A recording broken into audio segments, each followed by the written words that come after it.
નમસ્કાર વિદ્યાર્થી મિત્રો, હું સાગર કાછડિયા વેદ ડિજિટલ એજ્યુકેશનમાં આપ સર્વે વિદ્યાર્થી મિત્રોનું હાર્દિક સ્વાગત કરું છું.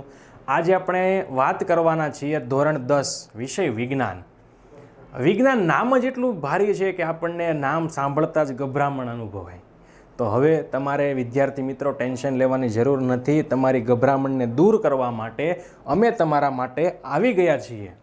તો આજે આપણે ધોરણ 10ના વિજ્ઞાન વિષયમાં ચેપ્ટર નંબર 1ની શરૂઆત કરવા જઈ રહ્યા છીએ. તો એ પહેલાં જે વિદ્યાર્થી મિત્રો ચેનલમાં નવા હોય અથવા તો જે પહેલી વાર ચેનલમાં આવેલા હોય તેને ખાસ લાઈક કરો, શેર કરો અને સબસ્ક્રાઈબ કરો.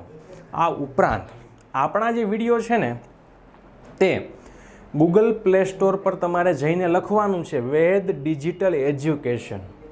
એટલે આ પ્રમાણે તમને એક પેજ ખુલેલું દેખાશે જેમાં તમારે ડાઉનલોડ કરવાની છે, ઇન્સ્ટોલ કરવાની છે, પછી મોબાઈલ નંબર નાખીને એન્ટ્રી મારવાની છે, પછી તમારામાં સેન્ડ ઓટીપી થકી ઓટીપી આવશે. ઓટીપી આપશો એટલે રજિસ્ટર થશે તમારા મોબાઈલ નંબરનું. ત્યારબાદ તમને આ પ્રકારેનું ફ્રન્ટ પેજ દેખાશે. હવે આ ફ્રન્ટ પેજમાં તમે અહીંયા પેઇડ કોર્સ, આ પેઇડ કોર્સમાં તમને ધોરણ 10, આ પેડ કોર્સમાં ધોરણ 10ના ગણિત અને વિજ્ઞાન, ગણિત પ્લસ વિજ્ઞાન ના દરેકે દરેક વિડીયો મળી રહેવાના છે અને આ ઉપરાંત તમને મટીરિયલ્સ પણ મળી રહેશે. ધોરણ 3થી 12, આ ધોરણ 3થી 12માં દરેક વિષયના વિડીયો જો તમારા સગા સંબંધી, ભાઈ બહેન કે મિત્ર જે કોઈ પણ 3થી 12માં ભણતા હોય તો એને જણાવવાનું કે ભાઈ વેદ ડિજિટલ એજ્યુકેશન નામની જે એપ્લિકેશન છે તેમાં તમને ભણતરને લગતા ખૂબ સારા એવા વિડીયો આવે છે. તમે નિહાળો અને તમારા ભણતરમાં ખૂબ આગળ વધો. આ ઉપરાંત તમને એક્ઝામ પેપર જે છે એ એક્ઝામ પેપરના ઓપ્શનમાંથી તમારી દરેક પરીક્ષાના તમને પેપર મળી રહેશે અને જે તમને સોલ્વ કરવામાં ખૂબ જ સરળતા રહેશે. આ ઉપરાંત માનો કે તમે હવે ખાલી વિડીયો નિહાળવા માગો છો તો 3થી 12માં ક્લિક કરો, તમારું ધોરણ 10 સિલેક્ટ કરો. ધોરણ 10 સિલેક્ટ કર્યા પછી વિજ્ઞાન વિષયને સિલેક્ટ કરો, ચેપ્ટર નંબર 1 સિલેક્ટ કરો. એટલે તમને દરેક વિડીયો જોવા મળશે. આ વેદ ડિજિટલ એજ્યુકેશનની જે એપ્લિકેશન છે એની વાત થઈ. હવે આપણા જે વિડીયો જે છે ને એ શાળા મિત્ર નામની એપ્લિકેશનથી આપ સર્વે વિદ્યાર્થી મિત્રો પરિચિત જ છો. એમાં પણ આપણા વિડીયો તમને જોવા મળે છે. ક્લિક કરો, ધોરણ પસંદ કરો. ધોરણ પસંદ કર્યા બાદ તમને પાઠ્યપુસ્તક, એમસીક્યુ, નિબંધ, બ્લુપ્રિન્ટ, જૂના પેપર્સ, બાળ વિભાગ એમાંથી સિલેક્ટ કરો પાઠ્યપુસ્તક. પાઠ્યપુસ્તકમાંથી તમારો વિષય પસંદ કરો અને જે તે વિષય તમે પસંદ કરેલો છે આ વિષય પસંદ કરેલો એના દરેક તમને વિડીયો ચેપ્ટર વાઇઝ મળી રહેવાના છે. તો હવે તમારે આમ તેમ ક્યાંય દોડવાની જરૂર નથી. બધી જ વસ્તુ તમને એક જ જગ્યા ઉપરથી મળી રહેવાની છે. હવે આગળ આપણે વાત કરીએ ધોરણ 10 વિષય વિજ્ઞાન. હવે આજે આપણે વિજ્ઞાન વિષયની અંદર ચેપ્ટર નંબર 1ની શરૂઆત કરવા જઈ રહ્યા છીએ. વિષય વિજ્ઞાન.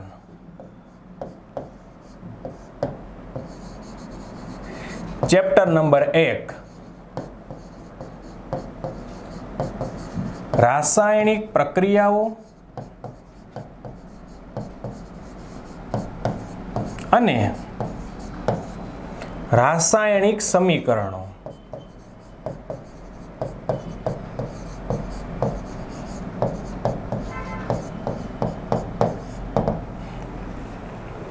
હવે એમાં અત્યારે જે આપણે વાત કરવાની છે કે પ્રકરણ વાઇઝ જરૂરી મુદ્દા, એટલે કે આ ચેપ્ટરની અંદર આપણે શું શું ભણવાનું છે એ પહેલાં આપણને ખબર હોવી જોઈએ. ચાલો, પહેલું રોજિંદા જીવનમાં જોવા મળતી રાસાયણિક પ્રક્રિયા. બીજો મુદ્દો સંતુલિત રાસાયણિક પ્રક્રિયા. ત્રીજો મુદ્દો સંયોગીકરણ પ્રક્રિયા, જેને બીજું નામ આપેલું છે ઉષ્માક્ષેપક પ્રક્રિયા. 4 નંબર વિઘટન પ્રક્રિયા, જેને નામ આપેલું છે ઉષ્મા શોષક પ્રક્રિયા. 5 વિસ્થાપન, દ્વિવિસ્થાપન, જેને કહેવાય અવક્ષેપન પ્રક્રિયા. ત્યારબાદ ઓક્સિડેશન રિડક્શન પ્રક્રિયા, ઓક્સિડેશન કરતા રિડક્શન કરતા. ત્યારબાદ ધાતુનું ક્ષારણ અને ચેપ્ટરનો અંતિમ તબક્કો એટલે કે ખોરાપણું. આ દરેક વિષય વસ્તુ ઉપર આપણે વિગતવાર ચર્ચા કરવાની છે. આ તો ખાલી માહિતી છે કે આટલી વસ્તુ આપણે ચેપ્ટરની અંદર ભણવાની છે. ચલો શરૂઆત કરીએ. સૌ પ્રથમ રોજિંદા જીવનમાં જોવા મળતી કે થતી રાસાયણિક પ્રક્રિયાઓ. તો જો આપણે રાસાયણિક પ્રક્રિયાથી શરૂઆત કરવાની તો ધોરણ 9ને થોડુંક તાજું કરી લઈએ. ધોરણ 9માં આપણે ભણી ગયેલા શું પ્રક્રિયાઓ. ચલો પ્રક્રિયાનો કેટલા પ્રકાર છે? તો 2 પ્રકાર છે. એક તો રાસાયણિક પ્રક્રિયા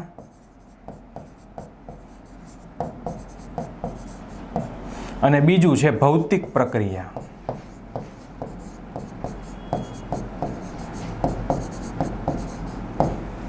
હવે આ આપણે સમજવું ખૂબ જ અગત્યનું છે, તો જ તમને ખબર પડે કે સાહેબ પ્રક્રિયા તો કેવી થાય છે.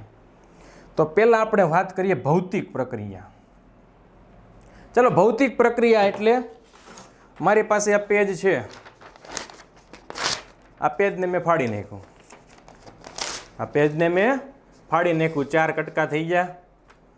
હવે હું પેજને પાછું જોડીશ તો પહેલાં જેવું તો પેજ મને મળશે જ નહીં, પહેલાં જેવું પેજ મને મળશે નહીં. પણ આ વાત એમ છે કે આ પેજ છે એ પેજ જ રહેલું છે, ભલે એની આ આકાર બદલાઈ ગયો. હવે મારી પાસે બીજું પેજ છે, આ પેજને મેં ડૂચો વાળી દીધો. ચલો પાછું સીધું કરું છું. ચલો આ પેજ જે છે ને એ પેજ જ રહેલું છે, ભલે મેં ડૂચો વાળીને આકાર બદલી નાખ્યો હોય. ત્યારબાદ મારી પાસે સ્કેલ છે, સ્કેલને વાળું ગમે તેમ કરું, સ્કેલ તો સ્કેલ જ રહેવાની છે કે આ સ્કેલમાંથી કંઈ બીજું બનીને જ જવાનું. ટૂંકમાં એનો આકાર ભલે બદલાય છે પણ એ રહે શું, જે વસ્તુ હતી એ જ વસ્તુ રહે છે. એટલે મારો કહેવાનો તાત્પર્ય એ છે કે કોઈ પણ વસ્તુ છે એમાંથી નવી વસ્તુ નિર્માણ પામતી નથી. એટલે કે ભૌતિક પ્રક્રિયાની અંદર નવો પદાર્થ બનતો નથી.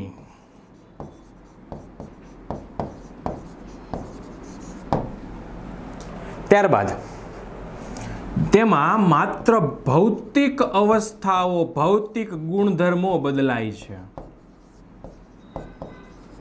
સાહેબ ભૌતિક ગુણધર્મો એટલે કેવા ગુણધર્મો? એટલે કે જેના રંગ, આકાર,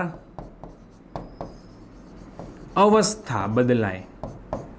માત્ર શું બદલાય છે? રંગ, આકાર, અવસ્થા. નવો પદાર્થ બનતો નથી. તેને આપણે શું કીધું? ભૌતિક પ્રક્રિયા. આનાથી તદ્દન વિરુદ્ધ રાસાયણિક પ્રક્રિયા, તો કે ભાઈ એમાં નવો પદાર્થ બને છે.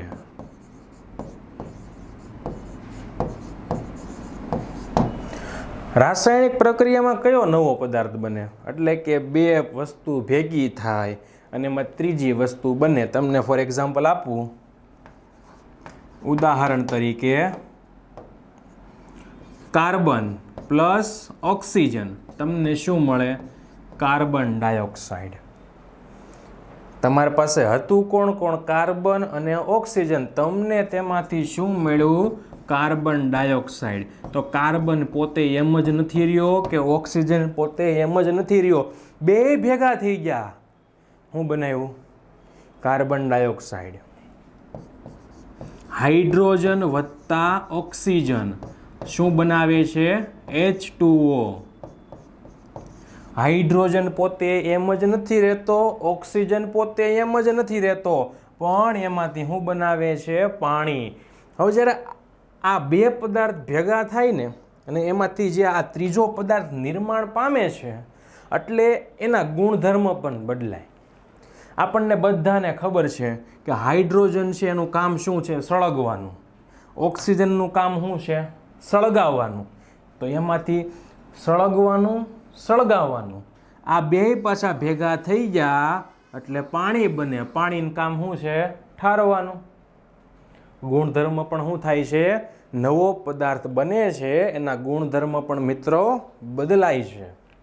તો આ વાત થઈ ગઈ રાસાયણિક પ્રક્રિયાની, કે જેની અંદર નવો પદાર્થ બને, ભૌતિક પ્રક્રિયા કે જેની અંદર નવો પદાર્થ બનતો નથી. આટલો કન્સેપ્ટ તમારો ક્લિયર હોવો જોઈએ કે રાસાયણિક પ્રક્રિયા એટલે શું. એક જ વસ્તુ મગજની અંદર નાખી દેવાની કે રાસાયણિક પ્રક્રિયા એટલે રાસાયણિક ગુણધર્મો બદલાય અને આ ઉપરાંત નવો પદાર્થ બને. હવે આપણે આ સવાલનો જવાબ છે એને વિગતવાર ચર્ચા કરીએ તો રોજિંદા જીવનમાં જોવા મળતી રાસાયણિક પ્રક્રિયાઓ. ચલો, પહેલું, ઉનાળામાં ઓરડામાં તાપમાને મૂકેલ દૂધ જલ્દી બગડી જાય છે. ઉનાળો છે ભાઈ, શું લાગે? ઉનાળામાં ગરમી થાય. ગરમી હોય એટલે દૂધમાંથી જે બેક્ટેરિયા છે આ ઝડપથી પ્રક્રિયા કરે એટલે દૂધ છે શું થાય? ઝડપથી બગડી જાય. હવે બહેનોને પણ ખબર હશે કે ઉનાળાની અંદર દૂધની અંદર તમે સાંજે છાશના ટીપા નાખો ને મેળવણ કરો એટલે દહીં બનવાની જે પ્રક્રિયા ઉનાળામાં કેવી થઈ જાય? ઝડપી. શું કામ? ઉનાળાનું તાપમાન કેવું છે? ગરમ. ગરમી વધારે છે એટલે જે લેક્ટોબેસિલસ નામના બેક્ટેરિયા છે એની પ્રક્રિયા પણ કેવી થાય? ઝડપથી થાય. આ લેક્ટોબેસિલસ બેક્ટેરિયા શું કરે છે? દૂધમાંથી દહીં બનાવે છે. એ ઝડપથી પ્રક્રિયા કરે, કાર્ય ઝડપથી પૂરું થાય, ઝડપથી દહીં બને. આ જ વસ્તુ શિયાળામાં ઠંડુ વાતાવરણ હોય એટલે આ દૂધમાંથી દહીં બનવાની પ્રક્રિયા કેવી થઈ જાય? ધીમી થઈ જાય. એટલે શિયાળામાં દૂધ ઝડપથી બગડતું નથી. આગળ, લોખંડની વસ્તુઓ જેવી કે તવા, તપેલા, ખીલ્લા ને ભેજવાળી, ખાસ મિત્રો ભાર આપજો, ભેજવાળી હવામાં તમને 1 માર્કના જે હેતુલક્ષી છે ને એના માટે કોઈ અલગથી વ્યવસ્થા નથી. એ સવાલની અંદરથી જ તમને પૂછાય. એટલે આપણે દરેક જ્યાં જ્યાં હું અંડરલાઇન કરું છું એ તમારે ખાસ મગજમાં ફિટ કરી દેવાના છે. બોર્ડમાં તમને પૂછાય તો મગજમાં સીધું આવી જવું છે કે સાહેબે ભણાવ્યું હતું. ચલો, ભેજવાળી હવા. કેવી હવા? હવાના ઘણા બધા પ્રકાર હોય. સૂકી હવા હોય, ભેજવાળી હોય. તો અહીંયા ભેજવાળી હવામાં મૂકતા કાટ લાગે. તમને એક્ઝામ્પલ આપું એક, કે ચાલો Fe એટલે કે લોખંડ. હું બહારથી લાવ્યો છું હાર્ડવેરને, ત્યાંથી લોખંડનો એક પાઇપ લાવ્યો છું. મારે જોતો તો એટલો વાપરો, બાકીનો નકામો ટુકડો અગાસી ઉપર એક ખૂણા મૂકી દીધો. ચોમાસું આવ્યું, ભેજવાળી હવા, એની સાથે શું કરશે? આ લોખંડનો ટુકડો અને ઓક્સિજન અને વાતાવરણમાં રહેલો ભેજ આ બધા ભેગા થશે. આ ભેગા થાય એટલે નક્કી કરશે શું બનાવવું. તો એને નક્કી કરી લીધું. શું બનાવવું છે? Fe2O3 into XH2O. આ બે ભેગા થયા, એણે નક્કી કરીને આ બનાવ્યું. આને કહેવાય કાટ.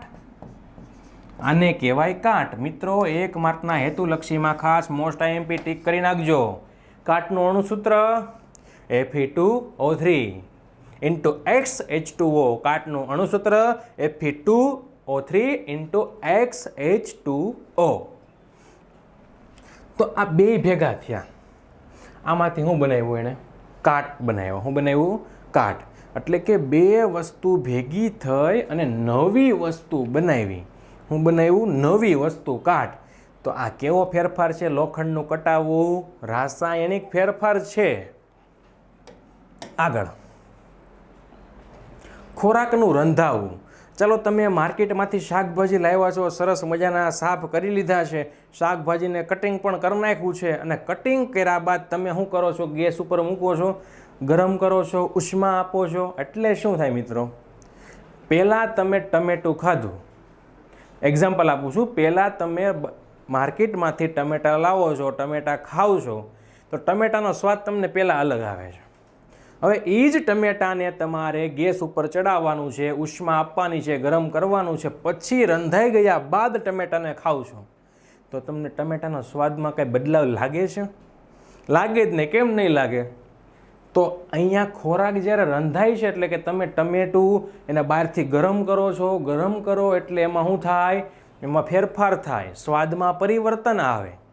એટલે કે સ્વાદમાં પણ પરિવર્તન આવે છે, તો ખોરાકનું રંધાવું એ પણ એક રાસાયણિક ફેરફાર છે મિત્રો. ત્યારબાદ દ્રાક્ષનું આથવણ થવું.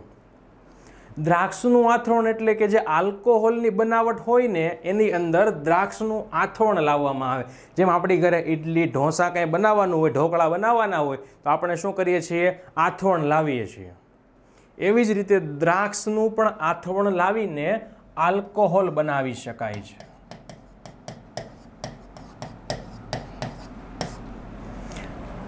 તો આ પણ એક રાસાયણિક ફેરફાર છે. ત્યારબાદ શરીરમાં ખોરાકનું પાચન થવું. હવે તમે આ મોં વાટે છે ખોરાક શરીરની અંદર એન્ટર કરો છો એટલે અન્નનળીમાં, જઠરમાં, યકૃત, સ્વાદુપિંડ, નાનું આંતરડું, મોટું આંતરડું, મળાશય, મળદ્વાર, આ આખા પાચન માર્ગમાં ખોરાક જાય છે. જઠરની અંદર છે એની અંદર એસિડ ભળશે, પછી યકૃતમાં બેઝ પદાર્થ બેઝિક થશે, તો એની અંદર અલગ અલગ દ્રવ્ય ભળે છે. તો તમે જે ખોરાક ખાધો છે ને એમાંથી શું થશે? એનું પાચન થઈ નવો પદાર્થ બનશે. એટલે નવો પદાર્થ બને એટલા માટે ખોરાકનું પાચન થવું એ રાસાયણિક ફેરફાર છે. ત્યારબાદ શ્વાસોશ્વાસમાં થતી ક્રિયા. સાહેબ, આ તો વળી તમે નવું લાવ્યા. શ્વાસોશ્વાસ કેવી રીતે રાસાયણિક ફેરફાર? એમાં તમે કાંઈ કરતા નથી, ખાલી શ્વાસ લેવી છે, બહાર કાઢવી છે. અરે મિત્રો, તમે શ્વાસ લ્યો છો પણ કયો વાયુ લ્યો છો? વાતાવરણમાંથી. તો શ્વાસ લ્યો છો ને ત્યારે વાતાવરણની અંદર તમે લ્યો છો ઓક્સિજન વાયુ, અને ઉચ્છ્વાસ બહાર કાઢો છો ત્યારે તમે તમારા શરીરની અંદરથી બહાર કાઢો છો કાર્બન ડાયોક્સાઇડ. કયો વાયુ લ્યો છો? શ્વાસની અંદર ઓક્સિજન, ઉચ્છ્વાસમાં કયો બહાર કાઢો છો? Carbon dioxide. ઓક્સિજન લેવાનો, કાર્બન ડાયોક્સાઇડ બહાર કાઢવાનો, અલગ અલગ થઈ જાય બે. તો આ પણ શું છે? રાસાયણિક ફેરફાર છે મિત્રો. કે શ્વાસોશ્વાસની અંદર થતી ક્રિયા એ પણ એક રાસાયણિક ફેરફાર છે. ત્યારબાદ આગળ જોઈએ, રાસાયણિક પ્રક્રિયા દરમિયાન કેવા ફેરફારો થાય છે. એટલે કે જ્યારે નવા પદાર્થનું નિર્માણ થાય, બે પદાર્થ, ત્રણ પદાર્થ ભેગા થાય અને નવો પદાર્થ બને ત્યારે શું શું થાય? ચાલો, પહેલું કે ભાઈ પદાર્થની ભૌતિક અવસ્થા બદલાય. પદાર્થની ભૌતિક અવસ્થા બદલાય એટલે જે માનો કે ઘન છે તો નવો પદાર્થ કદાચ પ્રવાહી પણ હોઈ શકે અથવા તો વાયુ પણ હોઈ શકે. પ્રવાહી છે તો ઘન પણ હોઈ શકે કે વાયુ પણ હોઈ શકે, અને વાયુ છે તો ઘન પણ હોઈ શકે કે પ્રવાહી પણ હોઈ શકે, અથવા તો પોતે ને પોતે હોઈ શકે, એટલે કે વાયુ સ્વરૂપમાં પણ જોવા મળે છે. આ ભૌતિક અવસ્થામાં બદલાવ આવે છે. સાહેબ, તો ભૌતિક અવસ્થામાં બદલાવ આવે તો તમે તો આગળ એવું કીધું હતું કે ભૌતિક અવસ્થા બદલાય તો એને ભૌતિક ફેરફાર કહેવાય. તો મેં શું કીધું? નવો પદાર્થ બને છે એની સાથે આવા ફેરફાર થાય છે. માત્ર ભૌતિક અવસ્થા બદલાઈને એને રાસાયણિક ફેરફાર કહેવાતો નથી. હજી કહું છું ભાર દઈને કે માત્ર ભૌતિક અવસ્થા બદલાય તો રાસાયણિક ફેરફાર નથી મિત્રો. ભૌતિક અવસ્થા બદલાય પણ કોની? જે નવો પદાર્થ બને છે એની, તો રાસાયણિક ફેરફાર છે. ત્યારબાદ પદાર્થના રંગમાં પરિવર્તન આવે છે. આપણે જોયું હતું, તમે જ્યારે લોખંડ લાવો છો બહારથી, ખૂબ ચળકાટ મારતું હોય, કાટ લાગે, કેવો થઈ જાય? કથ્થઈ રંગનું થઈ જાય. રંગમાં પરિવર્તન થયું. આ એક ફેરફાર છે. આ ઉપરાંત તમારી ઘરે માનો કે સફરજન તમે લાવેલા છો, છરીની મદદથી સફરજનને કાપીને અડધું ખાઈ ગયા, અડધું મૂકી દીધું, અડધી કલાક પછી તમે સફરજનને જોવો ને તો સફરજનની ઉપર કાળું પડ થઈ ગયું હોય. તો આ શેમાં પરિવર્તન થયું? રંગમાં પરિવર્તન થયું. ત્યારબાદ પ્રક્રિયા દરમિયાન અમુક વાયુઓ મુક્ત થાય છે. કોઈ બે પદાર્થને ભેગા કરો, હાઇડ્રોજન છે જેવા વગેરે વાયુઓ, અથવા તો ઉષ્મા. ઉષ્મા એટલે કે ગરમી મુક્ત થાય છે. ત્યારબાદ પ્રક્રિયા દરમિયાન તાપમાનમાં પણ ફેરફાર થાય છે. તાપમાનમાં ફેરફાર થાય છે એટલે કે જે નવો પદાર્થ બને છે વધારે પડતું તાપમાન ધરાવતો હોય અથવા તો એના કરતાં ઓછું તાપમાન ધરાવતો હોય છે. આગળ, રાસાયણિક સમીકરણો કેવી રીતે લખાય? યોગ્ય ઉદાહરણ આપીને સમજાવો. તો મિત્રો, રાસાયણિક સમીકરણ શબ્દ આપણા માટે નવો છે. અત્યાર સુધી આપણે ભણ્યા હતા રાસાયણિક પ્રક્રિયાઓ. હવે સમીકરણ કોને કહેવાય? હાલો, હું એમ કહું કે આ વસ્તુ છે, આટલામાં આવી, આટલા વેચી, તો બહુ લાંબી વાત થઈ જાય. તો આપણે જેમ આ લાંબી વાતને આલેખમાં, ગ્રાફમાં, ટૂંકમાં સમજતા હતા ગણિતમાં, એવી જ રીતે વિજ્ઞાનમાં પણ એનો રસ્તો છે કે લાંબુ લખાણ વાંચવાની જરૂર નથી. એને એક સમીકરણ સ્વરૂપમાં દર્શાવી દો એટલે તમને ખબર પડી જાય કે આ સમીકરણ આ જ વસ્તુ કહેવા માંગે છે. એટલે તમને વાંચવામાં સરળતા રહે, સમજવામાં સરળતા રહે. એ છે રાસાયણિક સમીકરણ, જે રાસાયણિક પ્રક્રિયાને ટૂંકમાં સમજાવી દે. ચાલો સમજીએ. જો અહીંયા તમને શાબ્દિક વર્ણન આપ્યું છે કે મેગ્નેશિયમની પટ્ટી. કોની પટ્ટી? મેગ્નેશિયમની પટ્ટી. અહીંયા તમને જે દેખાય છે ને એ મેગ્નેશિયમની પટ્ટી છે. એનું ઓક્સિજનની હાજરીમાં દહન કરવામાં આવે. દહન કરવું એટલે સળગાવવું. દહન કરવું એટલે સળગાવવું. તો મેગ્નેશિયમ ઓક્સાઇડ બને. શું બને છે? Magnesium oxide. હવે મિત્રો, આ તમને વર્ણન આપ્યું છે. હમણાં મેં તમને કીધું ને કે વર્ણનને ટૂંકમાં સમજાવે. તો ચાલો, મેગ્નેશિયમની પટ્ટી તો શું છે? Mg એટલે મેગ્નેશિયમ. એનું ઓક્સિજનની હાજરીમાં, આ ઓક્સિજન એની હાજરીમાં શું કરવાનું? દહન કરવાનું, સળગાવવાનું. તો આ એરોની ઉપર તમે શું કરશો ખબર? ડેલ્ટા, ત્રિકોણની નિશાની. જેનું આનો અર્થ શું થાય ખબર? ગરમી, કે પદાર્થ ગરમ થાય છે, બહારથી ગરમી આપો છો એટલે તમને મળે મેગ્નેશિયમ ઓક્સાઇડ. આને કહેવાય રાસાયણિક સમીકરણ. આ મેગ્નેશિયમની પટ્ટી છે, આ જ્યોત છે. મેગ્નેશિયમની પટ્ટીને જ્યોતની ઉપર રાખો એટલે પટ્ટી સળગે છે ધડાકા સાથે, ધડાકાભેર મોટી તેજસ્વી જ્યોત સાથે સળગે છે એટલે તમને મળે મેગ્નેશિયમ ઓક્સાઇડ. શું મળે મિત્રો? Magnesium oxide. આ મેગ્નેશિયમ ઓક્સાઇડ કેવો છે? તો સફેદ રંગનો પાવડર છે. 1 માર્કના હેતુલક્ષી માટે ખાસ ધ્યાન રાખવાનું. સફેદ રંગના પાવડર સ્વરૂપમાં તમને જોવા મળે છે.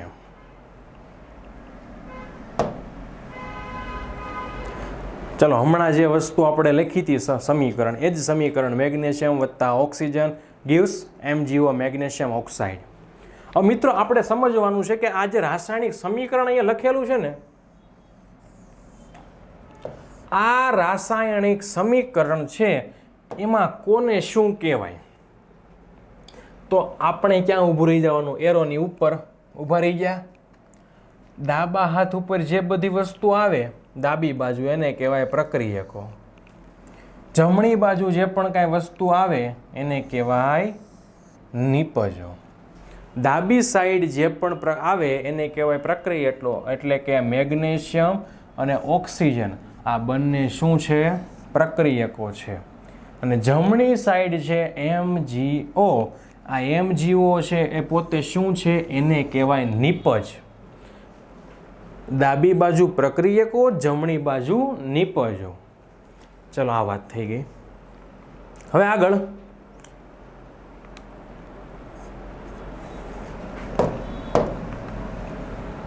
પહેલા આપણી પ્રક્રિયા લખી નાખીએ આપણે. Mg plus O2 gives MgO. હવે પ્રક્રિયકો, આ બાજુના બધા પ્રક્રિયકો, આ બાજુના બધા નિપજો, આ બંનેની વચ્ચે જો તમને દેખાય છે એક તીરની નિશાની આપેલી છે. હવે શું કામ આપી છે? તો આ તીરની નિશાની શું સૂચવે છે? તો આ તીરની નિશાની એવું સૂચવે છે કે આ પ્રક્રિયકો છે એમાંથી આ નિપજ બને છે. એટલે હંમેશા આ તીરનો એરો છે એ કોની બાજુ હોવો જોઈએ? આ તીરનો એરો છે હંમેશા નિપજોની બાજુ હોવો જોઈએ. એટલે દિશા દર્શાવે કે સાહેબ આમાંથી જ આ બને છે. નગર ઘણીવાર કેવું થાય, આમાંથી પણ આ બનતું હોય તો આ એરો હોય ને તો આપણને ખબર પડે એરો કઈ બાજુ છે? MgO side. તો કોણ બને છે? MgO. શેમાંથી બને છે? તો Mg પ્લસ ઓક્સિજનમાંથી. ત્યારબાદ માની લો કે પ્રક્રિયકો છે એ એક કરતાં વધારે છે. જો અહીંયા છે જ મેગ્નેશિયમ છે અને ઓક્સિજન પણ છે. તો જ્યારે એક કરતાં વધારે પ્રક્રિયકો આવે ને મિત્રો, ત્યારે શું કરવાનું? તમારે આ બંનેની વચ્ચે સરવાળાની નિશાની કરવાની. કોની કરવાની? બંને વચ્ચે તમારે સરવાળાની નિશાની કરવાની. આ જ વસ્તુ નિપજમાં. હવે અહીંયા એક તો નિપજ આપી છે MgO. હવે બીજી કોઈ નિપજ શું કરવાનું? સીધું માર લખવાનું નથી. આ બંને વચ્ચે શું કરવાનું? સરવાળાની પ્લસની નિશાની. ચલો ફરીથી એકવાર રિપીટ કરી દઉં.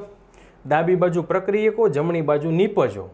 પ્રક્રિયકો એક કરતાં વધારે હોય તો પ્લસ પ્લસની નિશાની એડ કરવાની. નિપજો એક કરતાં વધારે હોય તો પ્લસ પ્લસની નિશાની એડ કરવાની. વચ્ચે એરો છે, તીર જે બાજુ છે એ બાજુને કહેવાય નિપજ. એટલે કે એ પ્રક્રિયાની દિશા બતાવે કે આ વસ્તુમાંથી આ વસ્તુ બને છે. આગળ જોઈએ.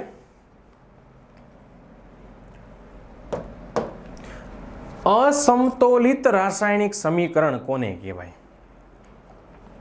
ચલો અહીંયા મારી પાસે એક સમીકરણ છે. જો જે સમીકરણમાં તત્વના પરમાણુની સંખ્યા સમાન ન હોય. સાહેબ આમાં ખબર ન પડી? સમીકરણમાં સમજો એટલે વધારે ખ્યાલ આવે આપણને. જો આ સાઈડ મેગ્નેશિયમ કેટલા છે? મેગ્નેશિયમનો પરમાણુ 1 છે. આ સાઈડ ઓક્સિજનના 2 પરમાણુ છે. અહીંયા મેગ્નેશિયમનો 1 પરમાણુ છે અને ઓક્સિજનના 2 પરમાણુ છે. સોરી 1 પરમાણુ છે. ત્યાં કેટલો છે?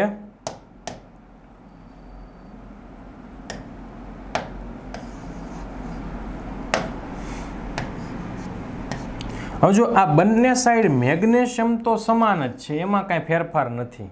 સાહેબ ફેરફાર તો અહીંયા છે. આ ઓક્સિજન અહીંયા 2 છે ને અહીંયા 1 છે. હવે તમને ખબર હોય ત્રાજવું. હવે ત્રાજવાને એક બાજુ 5 કિલો મૂકો ને એક સાઈડ 2 કિલો મૂકો, ત્રાજવું કેમ થઈ જાય? ઊંચા નીચું થઈ જાય. હવે બે બાજુ મારે 5-5 કિલો કરવા. આ 5 કિલો વાળો નીચું, 2 કિલો વાળો ઊંચું. તો આમાં કેટલા મૂકવા પડે? 3 કિલો મૂકવું તો ત્રાજવું કેવું થાય? સરખું થાય. એમ અહીંયા એ જ વસ્તુ છે. આ બાજુ 2 અને 1 કુલ કેટલા છે? 3 છે. આ બાજુ 1 અને 1 કુલ કેટલા છે? 2. તો એક બાજુ વધારે વજન, એક બાજુ ઓછો વજન. એટલે એક બાજુ વધારે પરમાણુ, એક બાજુ ઓછા પરમાણુ. તો ત્રાજવું કેવું થાય? ઉપર નીચે. આપણે કેવું કરવાનું? ત્રાજવાને હંમેશા સીધું. તો શું કરવાનું? તો ચાલો જોવો. હવે અહીંયા 1 મેગ્નેશિયમ, 1 મેગ્નેશિયમ, 2 ઓક્સિજન, 1 ઓક્સિજન. અહીંયા 2 છે તો અહીંયા 1 છે તો વજન મૂકવો પડે ત્યાં ઈ બાજુ. તો ઓક્સિજનને કેટલા કરવાના? ઓક્સિજનને કરવાના 2. જો હવે આ MgO, હવે તમે 2 અહીંયા પણ લખી શકો, અહીંયા પણ લખી શકો. તમે 2 છે એ પાછળ પણ લખી શકો અને 2 ને આગળ પણ લખી શકો. સાહેબ તો મારે શું કરવાનું? તો એના માટે પાછું ધોરણ 9 ભણવાનું નથી આપણે.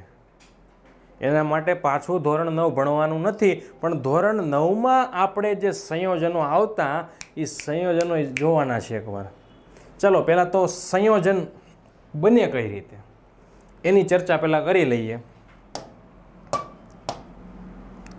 ચલો મેગ્નેશિયમ ઓક્સાઇડની જ વાત કરો. મેગ્નેશિયમ ઓક્સાઇડ એટલે MgO.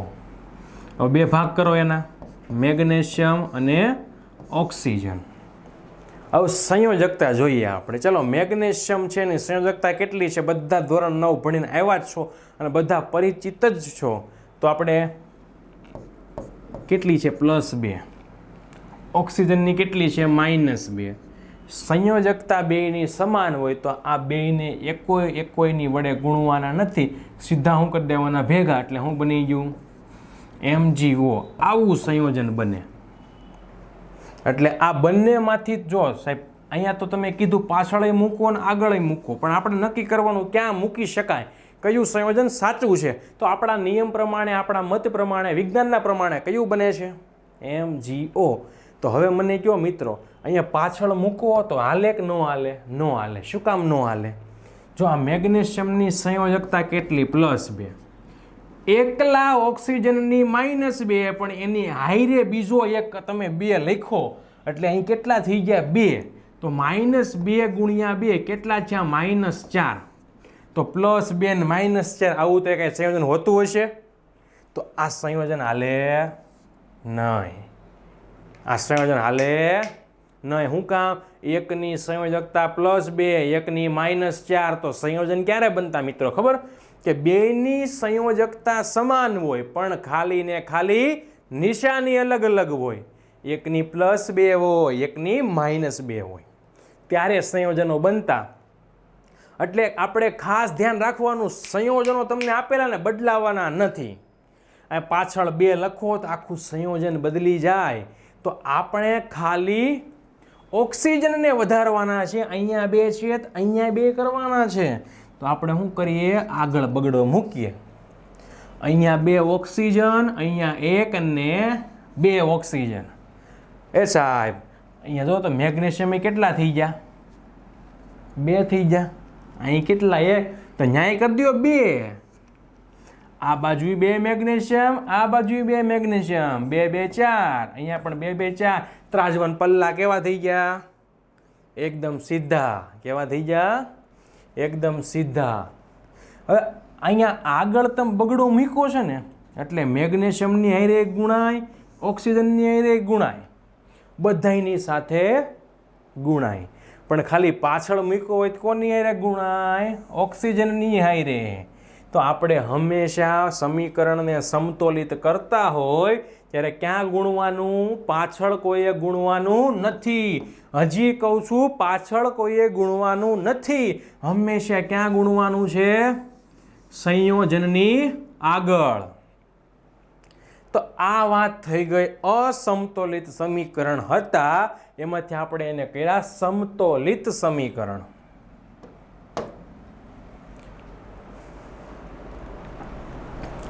આગળ સમતોલિત રાસાયણિક સમીકરણનું મહત્વ લખો. સમતોલિત રાસાયણિક સમીકરણ આગળ આપણે વાત કરી કે બે બાજુના જે પરમાણુ છે એની સંખ્યા કેવી હોય? સમાન. એટલે કે બંને પલ્લા કેવા છે? એક સીધી રેખામાં છે, ઉપર નીચે નથી. સીધી રેખામાં બંને પરમાણુની સંખ્યા હોય, બે બાજુ પ્રક્રિયકો નિપજમાં સરખા પરમાણુઓ હોય તો કેવી પ્રક્રિયા થાય?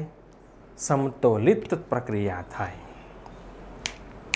ચલો, શું એનો ઉપયોગ શું છે? મહત્વ શું છે? તો પ્રક્રિયકો અને નિપજમાં કેટલા કેટલા મોલ છે. ખાસ શબ્દ વાપરો છે મોલ, એ જાણી શકાય છે. આ ઉપરાંત પ્રક્રિયકોનો જેટલો જથ્થો પ્રક્રિયામાં વપરાય છે અને નિપજોનો કેટલો જથ્થો મળે છે. એટલે કે માનો કે ઉદાહરણ તમને ફોર એક્ઝામ્પલ આપું છું.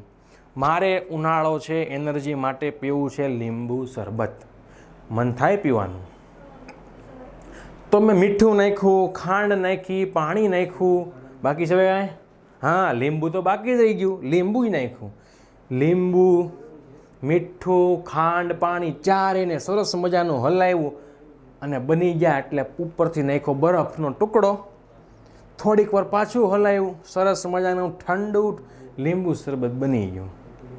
હવે જે મારા વજન હતા, લીંબુનો વજન, મીઠાનો વજન, ખાંડનો વજન, પાણીનો વજન અને બરફનો વજન, આ બધું મેં મિક્સ કર્યું ને તો 250 ગ્રામ થયું. કેટલું થયું? આ મિલીગ્રામમાં તમે કન્ફ્યુઝન હશો, સાહેબ એ તો પ્રવાહી થોડું ગ્રામમાં મપાય. ફોર એક્ઝામ્પલ છે, માની લો 250 ગ્રામ થયું, 250 ગ્રામ. 250 ગ્રામ વસ્તુને ભેગી કરી તો બનવું કેટલું જોઈએ? અમે 250 ગ્રામ. 250 ગ્રામ વસ્તુને ભેગી કરી સામે કેટલું બને? 250 ગ્રામ. તો હું પીવાય કેટલું? 250 પી જાઉં, થોડું બાકી મૂકું કોઈની વાહ. 250 ગ્રામ વસ્તુ ભેગી કરી તો 250 ગ્રામ લીંબુ શરબત બન્યું. એ કહેવા માગે કે જેટલા તમે પ્રક્રિયકો વાપરા છે એટલા પાછા નિપજમાં મળે છે. એ જાણી શકાય છે આની ઉપરથી. આગળ પ્રક્રિયકો અને નિપજોની ભૌતિક સ્થિતિ જાણી શકાય છે. હવે આપણે જ્યારે રાસાયણિક સમીકરણ લખતા હોય ને ત્યારે આપણી પાસે એની અવસ્થા લખવી પડે.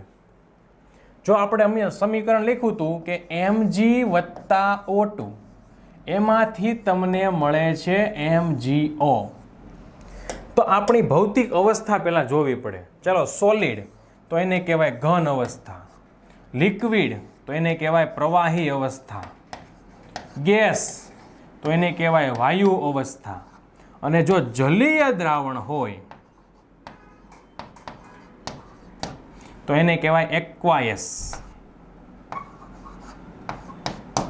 ચાલો, હવે માની લ્યો કે તમે રાસાયણિક સમીકરણ લખો છો કે રાસાયણિક પ્રક્રિયા કરો છો તો તમને ખબર હોવી જોઈએ કે ભૌતિક અવસ્થા કઈ કઈ છે. જો સોલિડ હોય ને તો આ ઘન અવસ્થા હોય, તો જ્યારે કોઈ પણ પદાર્થને તમે વાપરો છો તો ઘન અવસ્થામાં હોય તો તમારે ત્યાં એની બાજુમાં શું લખવાનું? સોલિડ. માનો કે મેગ્નેશિયમની પટ્ટી આપણે સળગાવી હતી, મેગ્નેશિયમની પટ્ટી ઘન અવસ્થામાં છે તો એને આપણે શું લખ્યું? બાજુમાં S. હવે માની લો કે પ્રવાહી અવસ્થામાં છે તો શું લખવાનું? લિક્વિડ ઉપરથી સ્મોલ l. ખાસ યાદ રાખજો મિત્રો, આ જે લેટર લખું છું ને એ તમારે બધા એ સ્મોલમાં લખવાના છે, કેપિટલમાં લખવાના નથી. ઘન હોય તો સ્મોલ s, પ્રવાહી હોય તો લિક્વિડનો L, વાયુ છે તો ગેસનો G. અહીંયા જુઓ, ઓક્સિજન શું છે? ગેસ, વાયુ સ્વરૂપમાં છે. મેગ્નેશિયમ વત્તા ઓક્સિજન તો શું મળ્યું? Magnesium oxide. એનું શું મળ્યું આપણને? એનું આપણને મળ્યું હતું પાવડર. પાવડર શેમાં આવે? ઘનમાં આવે તો અહીંયા શું લખી? Small s. અને જલીય દ્રાવણ હોય તો એક્વાયસ, જેને કહેવાય AQ. જો ઘન હોય તો સોલિડનો S, પ્રવાહી છે તો લિક્વિડનો L, વાયુ છે તો ગેસનો G, અને જલીય દ્રાવણ છે તો એક્વાયસનો AQ. તમારે બાજુમાં લખવું પડે. આ ભૌતિક અવસ્થા તમને રાસાયણિક સમીકરણ ઉપરથી જાણી શકાય. ત્યારબાદ આગળ રાસાયણિક સમીકરણને સમતોલિત કરવું કેમ આવશ્યક છે? હમણાં જ તમને મેં વાત કરી કે આ મેગ્નેશિયમ છે એની પ્રક્રિયા ઓક્સિજન સાથે કરો એટલે બને છે મેગ્નેશિયમ ઓક્સાઇડ MgO. ચાલો આપણે પહેલા અવસ્થા લખી નાખીએ. સોલિડ, ગેસ ને solid. Magnesium 1, oxygen 2, magnesium 1, oxygen 1. કરો બેનો સરવાળો 3 થયા, કરો બેનો સરવાળો 2 થયા. પ્રક્રિયકોમાં જુઓ કેટલા પરમાણુ છે? બધાય થઈને 3. નિપજમાં કેટલા? 2. એટલા માટે શું કરવું પડે? એને સમતોલિત કરવું પડે. જેટલા ડાબી સાઈડ છે એટલા જમણી સાઈડ હોવા જોઈએ. શું કામ ભાઈ? શું કામ હોવા જોઈએ? એવું કોણે કીધું? તો એવું ભાઈ કોણે કીધું? દ્રવ્ય સંચયના નિયમે કીધું. કોણે કીધું? દ્રવ્ય સંચયના નિયમે. દ્રવ્ય સંચયનો નિયમ શું કે દ્રવ્યનું સર્જન કે વિનાશ થતો નથી. દ્રવ્યનું સર્જન કે એનો વિનાશ થતો નથી. જેટલો જથ્થો છે એટલો અચળ રહે છે. ફોર એક્ઝામ્પલ તમને હું ઉદાહરણ આપું કે સરસ મજાની કોઈ જગ્યા ઉપર સરસ મજાનું મોટું બિલ્ડિંગ બને છે. બિલ્ડિંગ બનાવવા માટે, બેઝમેન્ટ પાર્કિંગ બનાવવા માટે એમાં શું કરે છે? ખાડો કરે છે. ખાડાની માટી બહાર કાઢી લીધી. ખાડામાંથી માટી શું કરી? બહાર કાઢી લીધી. ત્યાં સરસ મજાનું બેઝમેન્ટ પાર્કિંગ બનાવ્યું. માટીને ક્યાં લઈ ગયા? તો ત્યાંથી ઉપાડીને બીજી કોઈ જગ્યાએ નાખી. ટૂંકમાં રહી તો પૃથ્વી ઉપર જ ને, કે પૃથ્વીમાંથી ભાઈ બહાર શનિ ઉપર, મંગળ ઉપર, ગુરુ ઉપર ગઈ. માટી રહી ક્યાં? રહી તો પૃથ્વી ઉપર. ભલે તમે એક જગ્યાએથી લઈ લીધી અને બીજી જગ્યાએ મૂકી દીધી, પણ રહી ક્યાં? માટી પૃથ્વી ઉપર જ રહી. દ્રવ્યનું સર્જન કે વિનાશ થતું નથી, માત્ર એનો જથ્થો બદલાય છે, અવસ્થા બદલાય છે. હવે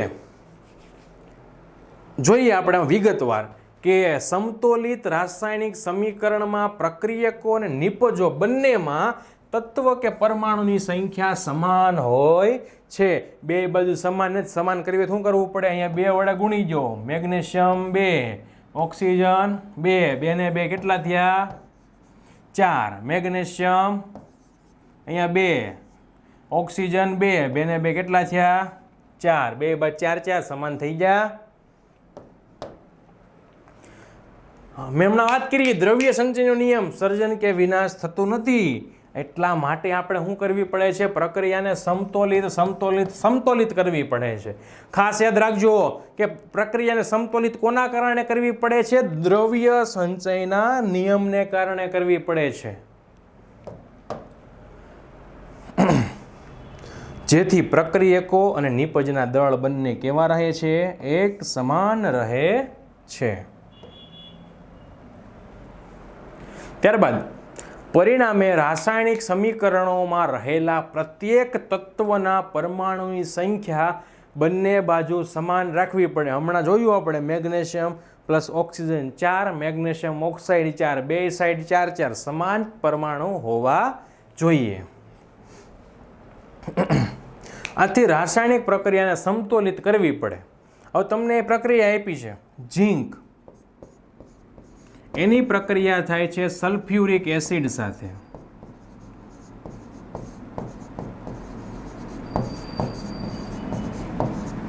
અને તમને મળે છે ઝીંક સલ્ફેટ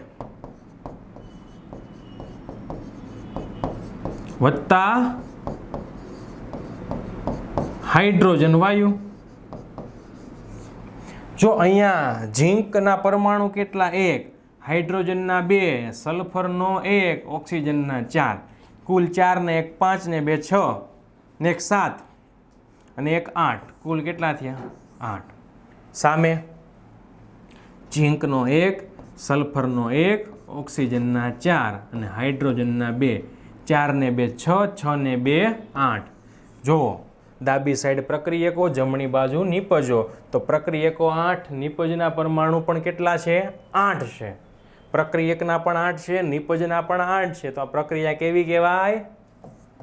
સમતોલિત પ્રક્રિયા કહેવાય.